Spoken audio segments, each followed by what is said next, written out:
हम इसको पढ़ेंगे किस किस सेक्शन में, मैं आपको पूरा स्ट्रक्चर बता देता हूँ। सबसे पहले बात करेंगे हम परमाणु संरचना की, जिसको हम बोलते हैं एटॉमिक स्ट्रक्चर।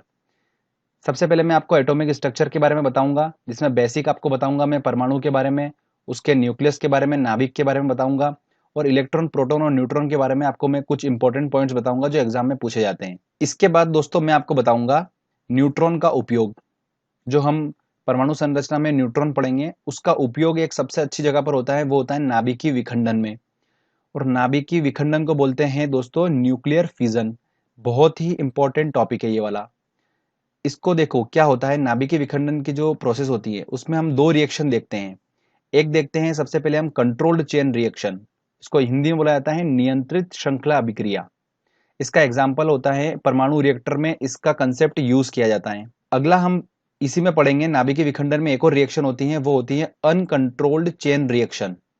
इसको हिंदी में बोला जाता है अनियंत्रित श्रृंखला अभिक्रिया। इसका जो कंसेप्ट यूज होता है वो होता है परमाणु बम, मतलब एटम बम में इसका यूज होता है। तो मैं आपको ये सारी चीजें डिटेल में समझाऊंगा इसके बाद। उसके बाद दोस्तों हम लास्ट में बात करेंगे नाभिकीय संलयन, जिसको इंग्लिश में बोला जाता है न्यूक्लियर फ्यूजन। ठीक है, इसका एग्जाम्पल जो है वो है हाइड्रोजन बम। तो मैं आपको इस तरीके से ये पूरा लेक्चर समझाऊंगा। चलिए ध्यान से सुनिएगा दोस्तों। परमाणु संरचना के बारे में 1803 में डाल्टन ने बताया था कि अगर कोई पदार्थ है, कोई सब्सटेंस है, तो वो छोटे छोटे कणों से मिलकर बना होता है, जैसा कि आपको डायग्राम में दिख रहा है। इन्हीं कणों को क्या बोला गया, एटम बोला गया, परमाणु बोला गया। अब मैं आपको इनको अच्छे से डेप्थ में बताता हूं, ध्यान से देखिएगा। माना कि ये परमाणु है, ठीक है, ये एटम है। इस एटम में सेंटर में एक न्यूक्लियस होता है, जिसको हम बोलते हैं नाभिक हिंदी में। इसके अंदर जो होता है वो होता है प्रोटॉन और न्यूट्रॉन होते हैं। और इनकी कक्षा में जो घूमता है, भारी कक्षा जो आपको दिख रही होगी, इस भारी कक्षा में जो है वो घूमता है, वो होता है इलेक्ट्रॉन। तो ये प्रोटॉन, न्यूट्रॉन और इलेक्ट्रॉन समझ में आ गया आपको, एग्जैक्ट पोजीशन की कहां पर होती है।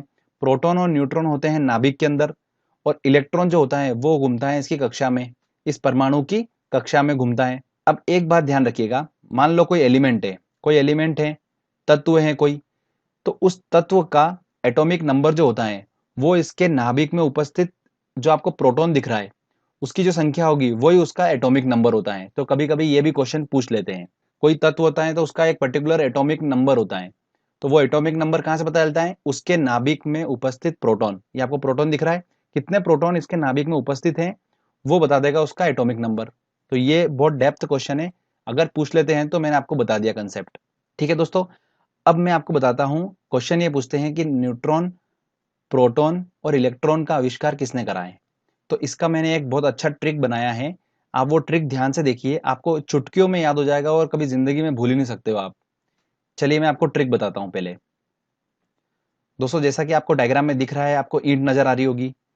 इस ईंट के ऊपर जब लोग नाचे, क्या हुआ दोस्तों, ईंट पर नाचे, तो क्या निकला इसमें से, देखिए इलेक्ट्रॉन निकला, प्रोटॉन निकला और न्यूट्रॉन निकला। ठीक है दोस्तों, तो जब हम ईंट पर नाचे तो इलेक्ट्रॉन, प्रोटॉन और न्यूट्रॉन निकला। समझ में आ गया। तो ट्रिक ये है हमारी, ईंट पर नाचे, यही हमारी ट्रिक है। देखिए ई से हमारा बना इलेक्ट्रॉन, ट से बना टॉमसन। अब मैंने थोड़ा सा इसको ट्रिकी कर दिया है, कभी कभी थॉमसन पूछ लेते हैं तो हम उसको समझ सकते हैं टॉमसन थॉमसन। ठीक है, प से हमारा बन गया प्रोटॉन और र से रदरफोर्ड, ना से हमारा बना न्यूट्रॉन और चे से बना चेडविक। ये बहुत क्वेश्चन पूछते हैं कि न्यूट्रॉन की खोज किसने करी, तो वो करी चेडविक ने। ठीक है, तो इस ट्रिक से हम आसानी से याद रख सकते और आप इसको भूल भी नहीं पाएंगे। वापस हम वहीं चलते हैं और कंटिन्यू करते हैं। इलेक्ट्रॉन, प्रोटॉन और न्यूट्रॉन के बारे में हम पढ़ रहे थे, तो उनके बारे में कुछ इंपॉर्टेंट पॉइंट्स मैं आपको बता देता हूं। तो दोस्तों आपने ये तो पता कर ही लिया है कि इलेक्ट्रॉन, न्यूट्रॉन और प्रोटॉन की खोज किसने करी, ट्रिक के माध्यम से आपको याद हो चुका है। अब इलेक्ट्रॉन के बारे में कुछ इंफॉर्मेशन आपको दे देता हूं मैं। खोज इसकी किसने करी थी, टॉमसन ने करी थी। इसके ऊपर, इलेक्ट्रॉन के ऊपर जो चार्ज होता है वो होता है नेगेटिव चार्ज, ध्यान रखिएगा नेगेटिव चार्ज होता है। और ये एक स्टेबल कण है, कैसा है, स्थायी कण है ये। प्रोटॉन के बारे में बता देता हूं मैं आपको, पहले आपको मैंने इलेक्ट्रॉन के बारे में बता दिया, प्रोटॉन के बारे में ध्यान सुनिएगा। इसकी खोज किसने करी थी, पी से हमारा जो ट्रिक था, ईंट पर नाचे तो पर, तो प से हमारा बना प्रोटॉन और र से रदरफोर्ड, तो खोज किसने करी इसकी, रदरफोर्ड ने करी। और इसके ऊपर जो चार्ज होता है प्रोटॉन के ऊपर वो होता है पॉजिटिव चार्ज, ये भी एक स्थायी कण है। अगला आता है हमारा न्यूट्रॉन। न्यूट्रॉन की खोज किसने करी थी, चेडविक ने करी थी। और इस पे कोई भी चार्ज नहीं होता है, न्यूट्रॉन पे कोई भी चार्ज नहीं होता है, कोई भी आवेश नहीं होता है इसके ऊपर। ये एक अस्थायी कण है, ध्यान रखिएगा, अनस्टेबल कण है। कौन सा? न्यूट्रॉन। ठीक है, समझ में आ गया। अब सबसे इंपॉर्टेंट पॉइंट ध्यान से सुनिए, ये न्यूट्रॉन जो है इसका उपयोग कहां पर होता है? सबसे ज्यादा इसका उपयोग होता है नाभिकीय विखंडन में। नाभिकीय विखंडन में इसका यूज करा जाता है और इससे नाभिकीय ऊर्जा को विद्युत ऊर्जा में कन्वर्ट करते हैं। ठीक है, इस न्यूट्रॉन की हेल्प से। वो मैं आपको पूरी प्रोसेस बताता हूं। चलिए, नाभिकीय विखंडन के बारे में हम बात करते हैं अब। दोस्तों, जैसा कि आप देख पा रहे हैं यहाँ पर कि आपको एक नाभिक दिख रहा होगा, यूरेनियम 235 का एक नाभिक है।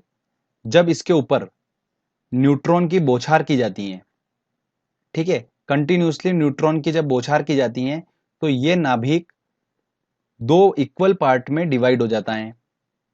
समझना ध्यान से, जब हमने न्यूट्रॉन की इस नाभिक पे बौछार करी, यूरेनियम 235 का नाभिक है, जब उस पे हमने बौछार करी तो ये दो इक्वल बराबर नाभिक में टूट जाता है और साथ में 3 न्यूट्रॉन जनरेट हो जाते हैं। 3 नए न्यूट्रॉन निकल गए और एनर्जी निकलती है, बहुत अधिक मात्रा में ऊर्जा निकलती है। ठीक है दोस्तों, तो ये प्रोसेस जो होती है, ये प्रोसेस कहलाती है नाभिकीय विखंडन। न्यूक्लियर फ्यूजन की प्रोसेस समझ में आ चुकी है आपको। अब देखिए, ध्यान से सुनिएगा, जो निकले हुए न्यूट्रॉन हैं, ये न्यूट्रॉन वापस से क्या करते हैं, जो टूटे हुए नाभिक आ रहे हैं दो, उनसे वापस टकराते हैं और फिर उनको और डिवाइड कर देते हैं। तो ऐसा जब तक करते रहते हैं जब तक कि उस नाभिक का पूरा अस्तित्व खत्म कर देते हैं, ये तब तक ये करते रहते हैं। तो ये प्रोसेस चलती रहती है। अब इस न्यूट्रॉन जो होता है, ये जो 3 न्यूट्रॉन जनरेट हुए हैं, इस न्यूट्रॉन की जो स्पीड होती है, गति होती है, ये बहुत तेज होती है। तो इस गति को कंट्रोल करा जाता है और कभी कभी इस गति को कंट्रोल नहीं करा जाता है। तो ये दो टाइप की रिएक्शन होती हैं जो मैंने आपको बताया था स्टार्टिंग में। चलिए मैं आपको बता देता हूं। आपको दिख रहा होगा यहाँ पर, ये न्यूट्रॉन है। सपोज करते हैं कि ये न्यूट्रॉन जनरेट हुए नाभिकीय विखंडन की प्रोसेस के थ्रू। अब इस न्यूट्रॉन को जनरेट होने के बाद इसमें से दो को आवेशित कर लिया, मतलब 2 न्यूट्रॉन को पकड़कर खींच लिया और शांत कर दिया। ठीक है, और किसकी हेल्प से करते हैं? वो मंदक मॉडरेटर की हेल्प से उसको हम क्या करते हैं? शांत कर देते हैं दो को। और मॉडरेटर जो होते हैं, ये होते हैं जैसे ग्रेफाइट हुआ, है ना, भारी जल हुआ, D2O हुआ, तो अलग अलग होते हैं। मैं आपको आगे बताऊंगा इसके बारे में। तो इसकी हेल्प से हम क्या करते हैं? इन दो न्यूट्रॉनों को कंट्रोल कर लेते हैं और एक को रहने देते हैं। ठीक है, इस प्रोसेस को हम क्या बोलते हैं? नियंत्रित श्रृंखला अभिक्रिया। मतलब हमने कंट्रोल कर लिया, न्यूट्रॉनों को कंट्रोल कर लिया, तो इसको हम बोलते हैं कंट्रोल्ड चेन रिएक्शन। और यही कंसेप्ट जो है वो यूज होता है परमाणु रिएक्टर में। एटॉमिक रिएक्टर में जो कंसेप्ट यूज होता है वो यही कंसेप्ट यूज होता है। तो बहुत अच्छे से मैंने कंसेप्चुअली बताया आपको, आई थिंक आपको समझ में आया होगा। अब थोड़ा सा ध्यान दीजिए, ये तो मैंने आपको बताया कि जब हमने न्यूट्रॉनों को कंट्रोल कर लिया, जैसे कि मान लो कि न्यूट्रॉनों कंट्रोल नहीं करते हैं और इनको नाभिक से बार बार टकराने देते हैं, तो और नाभिक में टूट जाएगा वो, और न्यूट्रॉन जनरेट होंगे और एनर्जी निकलेगी। तो ये जो प्रोसेस होती है, ये प्रोसेस होती है दोस्तों अनकंट्रोल्ड चेन रिएक्शन में, जिसमें हम कोई कंट्रोल नहीं कर रहे हैं। और उसका एग्जाम्पल होता है एटम बम, जो मैंने आपको बताया था स्टार्टिंग में। ठीक है, मतलब अगर हम न्यूट्रॉनों को कंट्रोल कर रहे हैं तो वो हो गया हमारा कंट्रोल चेन रिएक्शन, मतलब नियंत्रित श्रृंखला अभिक्रिया। जिसमें हम नहीं कर रहे हैं कंट्रोल, वो हो गया अनकंट्रोल्ड चेन रिएक्शन। ठीक है, वो हो गया अनियंत्रित श्रृंखला अभिक्रिया, उसका एग्जाम्पल है एटम बम। तो अब मैं आपको परमाणु रिएक्टर और एटम बम के बारे में बहुत इंपॉर्टेंट पॉइंट्स बताता हूं। चलिए, परमाणु रिएक्टर, एटॉमिक रिएक्टर के बारे में ध्यान से सुनिएगा। एक ऐसी यूनिट होती है जिसमें यूरेनियम 235, ये एक तत्व होता है यूरेनियम 235। इस पे क्या करा जाता है? कंट्रोल फ्यूजन कराते हैं इसका, मतलब एक नियंत्रित विघटन कराते हैं यूरेनियम 235 का। विघटन की प्रोसेस मैंने आपको बता दी, मतलब क्या करते हैं? यूरेनियम 235 पे न्यूट्रॉन की बौछार करते हैं और फिर वो उसको तोड़ते जाते हैं। तो एक कंट्रोल करते हैं उसको, किसकी वजह से? मंदक की हेल्प से, जो मॉडरेटर है उनकी हेल्प से हम इसको कंट्रोल करते जाते हैं। तो ये एक प्रोसेस होती है। आगे ध्यान से सुनिएगा, इस प्रोसेस में क्या होता है? जो एनर्जी निकलती है, वो एनर्जी से क्या होता है? पानी जो होता है वो वेपराइज हो जाता है, और वेपराइज वेपर वेपर बन गया, मतलब भाप बन गया। उससे हम क्या करते हैं? टरबाइन घुमाते हैं। टरबाइन घूमती है तो उससे इलेक्ट्रिसिटी जनरेट हो जाती है। तो मतलब नाभिक की ऊर्जा को हमने विद्युत ऊर्जा में कन्वर्ट कर लिया। किसकी हेल्प से? परमाणु रिएक्टर। समझ में आया आपको? आगे ध्यान से सुनिए, इसमें ईंधन जो यूज होता है, पहले यूरेनियम यूज होता था, अब थोरियम और प्लूटोनियम दोनों का यूज होने लगा है परमाणु रिएक्टर में। एक बात और ध्यान रखिएगा, इसमें जो मंदक यूज होता है वो होता है कैडमियम और बोरॉन की छड़ यूज की जाती है, या तो फिर D2O मतलब भारी जल और ग्रेफाइट का यूज किया जाता है। मंदक मॉडरेटर का काम क्या होता है मैंने आपको बता चुका हूँ कि इसमें न्यूट्रॉनों को ये क्या करता है, कंट्रोल करता है मंदक। तो ये भी डायरेक्टली क्वेश्चंस पूछ सकते हैं, अच्छी अच्छी एग्जाम में क्वेश्चंस आते हैं इनसे। IAS के एग्जाम में हुआ, UPSC के एग्जाम में हुआ, ये क्वेश्चंस बनते हैं। ठीक है दोस्तों, चलिए ये परमाणु रिएक्टर के बारे में मैंने आपको इन्फॉर्मेशन दे दी है। आगे हम बात करते हैं परमाणु बम। ये परमाणु बम किसका है, ध्यान रखिए किस कंसेप्ट पे काम करता है ये, अनकंट्रोल चेन रिएक्शन। इसका पहला पॉइंट है, ध्यान सुनिएगा, नाभिकीय विखंडन पे आधारित होता है। बिल्कुल, बम बनाने में यूरेनियम 235 और यूरेनियम 239 का प्रयोग होता है। ध्यान रखिएगा, बम बनाने में यूरेनियम 235 और 239 का यूज होता है। ऐसे ध्यान रखिए कि बहुत अधिक मात्रा में इसमें ऊर्जा निकलती है, क्योंकि इसमें कंट्रोल ही नहीं कर रहे हैं हम, बार बार टकरा रहा है, तो एनर्जी काफी अधिक मात्रा में निकलती है। इसीलिए सबसे डेंजरस जो होता है बम, वो होता है परमाणु बम। और परमाणु बम जो है वो सबसे पहले ध्यान रखिएगा, इसको किसने बनाया था, ओपन हीमर ने बनाया था। अब इसका नाम याद करना डिफिकल्ट है, तो ऐसे ध्यान रखिए, आपको जैसे डार्क दिख रहा होगा वो हीमर, तो परमाणु बम की वजह से क्या होता है, लोग मर जाते हैं। तो दोस्तों मर से आप वो ध्यान रख सकते हैं। ठीक है, तो ओपन हीमर ने क्या करा था, पहला परमाणु बम बनाया था।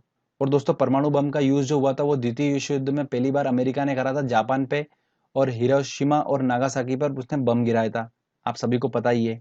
अब दोस्तों हम बात करते हैं नाभिकीय संलयन की। इस प्रोसेस में क्या होता है, दो या दो से ज्यादा नाभिक जो होते हैं वो आपस में मिलकर एक बड़ा नाभिक बना देते हैं। ठीक है, और साथ में बहुत अधिक मात्रा में ऊर्जा निकलती है।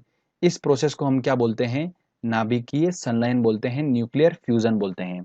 एक बात और ध्यान दीजिएगा, जो दो अलग अलग नाभिक थे जैसे आपको दिख रहा है, इनका जो द्रव्यमान था और बाद में जो एक पूरा बड़ा नाभिक बन गया उसका द्रव्यमान में डिफरेंस होता है। और ये जो द्रव्यमान में जो हानि होती है ना, ये निकल जाती है ऊर्जा के रूप में। ठीक है, और यही कंसेप्ट जो बताया था वो बताया था अपना आइंस्टीन ने E=mc² इक्वेशन से। तो ये छोटा सा कंसेप्ट मैंने आपको बताया है। अब दोस्तों ध्यान से सुनिएगा, नाभिकीय संलयन की जो प्रोसेस होती है, ये नाभिकीय संलयन की प्रोसेस जो होती है ये पृथ्वी पर पॉसिबल नहीं है। क्यों पॉसिबल नहीं है, क्योंकि इसके लिए अधिक ताप और अधिक दाब की जरूरत होती है, टेम्परेचर बहुत हाई चाहिए रहता है, बहुत उष्मा चाहिए रहती है, तब जाके नाभिकीय संलयन की प्रोसेस हो पाती है। और पृथ्वी पर ऐसी कंडीशंस है नहीं। तो ये प्रोसेस जो होती है वो कहाँ पर होती है, जहाँ पर अधिक ताप और दाब है, वो कहाँ पर है, सन पर है। तो नाभिकीय संलयन की जो प्रोसेस होती है वो होती है सन पर। ठीक है, और इसका जो एक और यूज किया जाता है, इसका एक मेन यूज किया जाता है नाभिकीय संलयन का, वो किया जाता है हाइड्रोजन बम में। हाइड्रोजन बम में नाभिकीय संलयन का कंसेप्ट यूज किया जाता है। तो अब थोड़ा मैं आपको बता देता हूँ, जैसे कि सूरज पर क्या प्रोसेस होती है। तो हाइड्रोजन हाइड्रोजन के दो नाभिक मिलकर एक हीलियम का नाभिक बना देते हैं, और न्यूट्रॉन निकलता है प्लस साथ में अधिक मात्रा में एनर्जी निकलती है। और यही एनर्जी जो होती है नाभिकीय संलयन में, ध्यान रखिएगा, ये जो प्रकाश एकदम जनरेट होता है, ये प्रकाश जाता है तारों तक। और तारों के पास अपना कोई प्रकाश नहीं होता है। जो तारे आपको टिमटिमाते चमकते हुए दिखाई देते हैं, इनके पास कोई अपना प्रकाश नहीं है। ये नाभिकीय संलयन की प्रोसेस के थ्रू जो लाइट निकली है, ऊर्जा निकली है, वो ऊर्जा है जो उनके पास होती है, जो हमको दिखाई देती है। ठीक है ना, तो ये दो पॉइंट समझ में आ गए आपको, सूर्य पर नाभिकीय संलयन प्रक्रिया होती है और तारों का प्रकाश समझ में आ चुका है, नाभिकीय संलयन पे डिपेंड करता है। तो फ्रेंड्स, यहाँ पर ये टॉपिक हमारा जो होता है वो फिनिश होता है। अब हम बात करते हैं टेस्ट की। आई थिंक आपको ये टॉपिक अच्छे समझ में आ चुका होगा। आप आराम से, अगर आपने ध्यान से समझा होगा, तो आप सारे क्वेश्चंस बिल्कुल चुटकियों में लगा लोगे। चलिए हम टेस्ट स्टार्ट करते हैं। दोस्तों हमारा पहला क्वेश्चन है, परमाणु के नाभिक में होते हैं, परमाणु के नाभिक में क्या होता है, देखिए इलेक्ट्रॉन जो होता है वो इलेक्ट्रॉन तो बाहर घूमता है उसकी कक्षा में, तो परमाणु के नाभिक में क्या होंगे, प्रोटॉन और न्यूट्रॉन होते हैं। तो प्रोटॉन और न्यूट्रॉन मतलब आंसर इसका ए होगा। अगला क्वेश्चन है, न्यूट्रॉन की खोज किसने करी, देखिए ईंट पर नाचे, ये हमारी ट्रिक थी। तो नाचे मतलब चे से चेडविक, तो ये हमारा हो गया आंसर सी हो गया, मतलब न्यूट्रॉन की खोज किसने करी, चेडविक ने करी। निम्न में अस्थायी कण है, देखिए अस्थायी कण जो था वो एक लौता था, वो था अपना कौन सा, न्यूट्रॉन था। बाकी प्रोटॉन और इलेक्ट्रॉन जो होते हैं वो स्थायी कण होते हैं, तो इसका आंसर होगा बी आंसर। आगे और इंपॉर्टेंट क्वेश्चन देखते हैं हम। अगला है, किसी तत्व की परमाणु संख्या होती है, देखिए कोई भी एलिमेंट है, कोई तत्व है, उसकी परमाणु संख्या, एटॉमिक नंबर कैसे बताया था मैंने, उसके नाभिक में, उसके न्यूक्लियस में उपस्थित प्रोटॉनों की संख्या मैंने आपको बताया था। तो इसका आंसर क्या होगा, नाभिक में प्रोटॉनों की संख्या, मतलब इसका बी आंसर होगा, वही उसकी परमाणु संख्या होती है। अगला क्वेश्चन है, परमाणु में प्रोटॉन रहते हैं, प्रोटॉन कहां पर रहते हैं, नाभिक के भीतर रहते हैं, तो इसका आंसर लगेगा ए आंसर। एक भारी नाभिक के हल्के नाभिक में टूटने की प्रोसेस, देखिए एक भारी नाभिक से दो हल्के नाभिक में टूटने की प्रोसेस जो होती है वो होती है नाभिकीय विखंडन। तो इसका आंसर क्या लगेगा, बी आंसर लगेगा। ठीक है ना दोस्तों। चलिए आगे और इंपॉर्टेंट क्वेश्चन देखते हैं हम। अगला आता है दोस्तों हमारा, हाइड्रोजन बम आधारित होता है, किस कंसेप्ट पे आधारित होता है? तो हाइड्रोजन बम मैंने आपको बताया था नाभिकीय संलयन के कंसेप्ट पे आधारित होता है, इसका आंसर लगेगा ए आंसर। अगला क्वेश्चन है, परमाणु बम का सिद्धांत आधारित है। देखिए परमाणु बम, यहाँ पर विघटन की बात होगी जरूर, तो नाभिकीय विघटन मतलब बी आंसर होगा। सूर्य पर ऊर्जा का निर्माण होता है, सूर्य पर ऊर्जा का निर्माण होता है नाभिकीय संलयन द्वारा। बहुत अधिक ताप और बहुत अधिक दाब चाहिए रहता है, वो होता है नाभिकीय संलयन में, तो उसका आंसर होगा ए आंसर। अगला देखते हैं हम, नाभिकीय रिएक्टर और परमाणु बम में ये अंतर है कि, देखिए चार ऑप्शन दे रखे हैं। नाभिकीय रिएक्टर में कोई श्रृंखला अभिक्रिया नहीं होती, ये तो सबसे पहले गलत ही बोल दिया। नाभिकीय रिएक्टर जो होता है उसमें क्या होता है दोस्तों, श्रृंखला अभिक्रिया होती है। नाभिकीय रिएक्टर में श्रृंखला अभिक्रिया नियंत्रित होती है, बिल्कुल सही बात बोली है, तो इसका आंसर लगेगा बी आंसर। नाभिकीय रिएक्टर में श्रृंखला अभिक्रिया नियंत्रित नहीं होती है, गलत। परमाणु बम में कोई श्रृंखला अभिक्रिया नहीं होती है, ये भी गलत, तो इसका आंसर होगा बी आंसर। अगला क्वेश्चन आता है दोस्तों हमारा, नाभिकीय रिएक्टरों में ऊर्जा उत्पन्न होती है, तो नियंत्रित संलयन द्वारा, अनियंत्रित संलयन, देखो नाभिकीय रिएक्टर की बात करी है तो यहाँ पर विघटन की बात होगी, तो वो होगा दोस्तों हमारा नियंत्रित विघटन, मतलब कंट्रोल्ड चेन रिएक्शन के द्वारा होता है नाभिकीय रिएक्टर में, और अनकंट्रोल्ड किस में होता है, एटम बम में होता है, परमाणु बम में। अगला क्वेश्चन है हमारा, सूर्य की ऊर्जा उत्पन्न होती है नाभिकीय संलयन द्वारा, सी आंसर। देखिए कितना क्वेश्चन पूछा गया है, 96, 2001, 6, 9 रिपीट होता रहता है, तो ध्यान रखिएगा क्वेश्चन, नाभिकीय संलयन द्वारा सूर्य की ऊर्जा उत्पन्न होती है। अगला क्वेश्चन देखते हैं हम, नाभिकीय रिएक्टर में भारी जल का प्रयोग किस रूप में किया जाता है? देखिए भारी जल मतलब ये मंदक है, ठीक है, और मंदक का यूज मतलब मॉडरेटर का यूज हम करते हैं, कहां पर करते थे हम, नाभिकीय रिएक्टर में करते थे, न्यूट्रॉन को कंट्रोल करने के लिए, तो इसका आंसर लगेगा ए आंसर। तो वही पूछ रहा है वो कि इसका यूज जो करते थे नाभिकीय रिएक्टर में वो क्या है, वो किस रूप में करते थे, जल का, भारी जल का यूज, तो मंदक के रूप में करते थे, तो आंसर इसका ए लगेगा। परमाणु बम के विस्फोट में भारी मात्रा में ऊर्जा किसके कारण निकलती है? जो एटम बम होता है उसमें भारी मात्रा में ऊर्जा निकलती है, बिल्कुल हमको पता ही है, वो किस कारण से निकलती है? द्रव्य का ऊर्जा में परिवर्तन, मतलब द्रव्यमान का ऊर्जा में परिवर्तन, रासायनिक ऊर्जा का ताप में परिवर्तन, ये तो गलत है। यांत्रिक ऊर्जा का नाभिकीय ऊर्जा में परिवर्तन, ये भी गलत है। न्यूट्रॉन का प्रोटॉन में परिवर्तन, ये तो बहुत ही गलत हो गया, तो इसका आंसर होगा ए आंसर।